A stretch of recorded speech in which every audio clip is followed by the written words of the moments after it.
प्राचीन काल में मनोहर नगर में पीठत नाम का एक ब्राह्मण रहा करता था। वह माता भगवती दुर्गा का बहुत बड़ा भक्त था।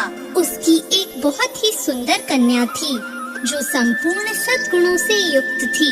उस कन्या का नाम सुमति था और वह अपनी सहेलियों के साथ क्रीड़ा करती हुई इस प्रकार बढ़ने लगी जैसे कि चंद्रमा की कली बढ़ती है। उसके पिता प्रतिदिन माँ दुर्गा की पूजा करके हवन किया करते थे और उस समय वो भी वहाँ उपस्थित होकर अपने पिता के साथ पूजा करती।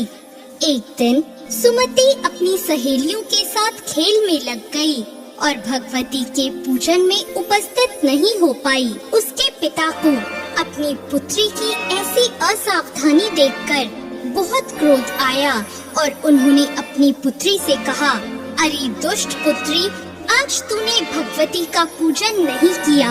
इस कारण मैं किसी कुष्ठ रोगी या दरिद्र के साथ तेरा विवाह करूंगा। अपने पिता का ऐसा वचन सुनकर सुमति को बहुत दुख हुआ और उसने अपने पिता से कहा, हे पिता, मैं आपकी ही कन्या हूँ और सब तरह से आपके अधीन हूँ। जैसी आपकी इच्छा हो वैसा ही करो।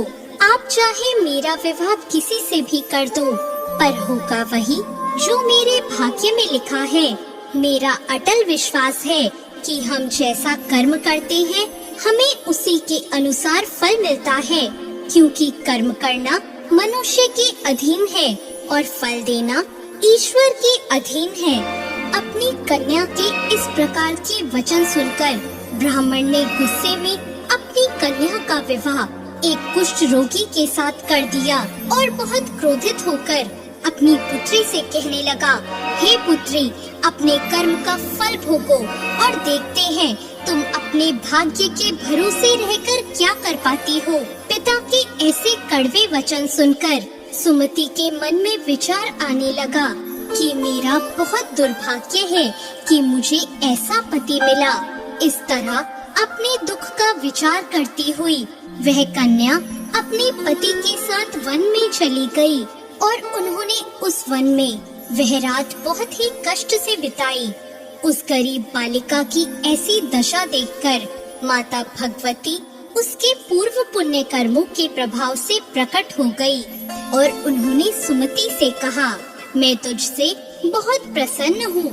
तुम मुझसे जो चाहे वरदान मांग सकती हो। भगवती दुर्गा का ऐसा वचन सुनकर सुमति ने कहा, आप कौन हैं? वह मुझे बताएं। यह सुनकर भगवती देवी ने कहा, मैं आदि शक्ति भगवती हूँ। मैं ही ब्रह्म विद्या और सरस्वती हूँ। प्रसन्न होने पर मैं प्राणियों के दुख दूर कर देती हूँ और उनको सुख प्रदान करती हूँ। मैं तुझ पर तेरे पूर्व जन्मों के पुण्य के प्रभाव से प्रसन्न हूँ।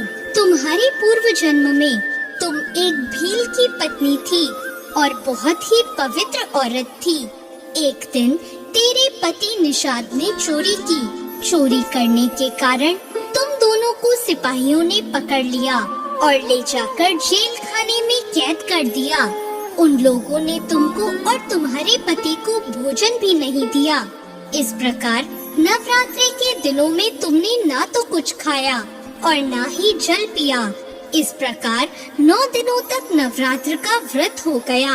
हे ब्राह्मणी, उन दिनों में जो व्रत हुआ, इस व्रत के प्रभाव से प्रसन्न होकर मैं तुम्हें मनवांछित वर देती हूँ। तुम्हारी जो इच्छा हो मांग लो। इस प्रकार माता दुर्गा के वचन सुनकर सुमति ने कहा, अगर आप मुझ पर प्रसन्न हैं, तो हे दुर्गे, मैं आपको प्रणाम करती हूँ। अगर आप मुझ पर प्रसन्न हैं, तो कृपा करके मेरे पति का कोढ़ दूर कर दीजिए।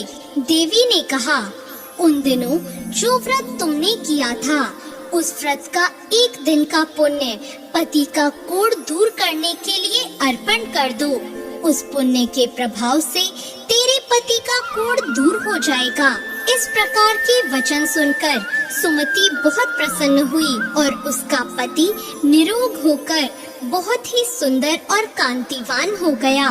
वह ब्राह्मणी पति की ऐसी काया देखकर देवी की स्तुति करने लगी और कहने लगी, आप दूसरों की दुर्गति को दूर करने वाली, तीनों लोगों का संताप हरने वाली, समस्त दुखों को दूर करने वाली, रोगी मनुष्य को निरोग करने वाली, प्रसन्न होकर मनवांछित फल देने वाली और दुष्टों का नाश करने वाली जगत की माता हो। मुझ निरपराध अबला को मेरे पिता ने एक कुष्ठी मनुष्य के साथ विवाह कर घर से निकाल दिया।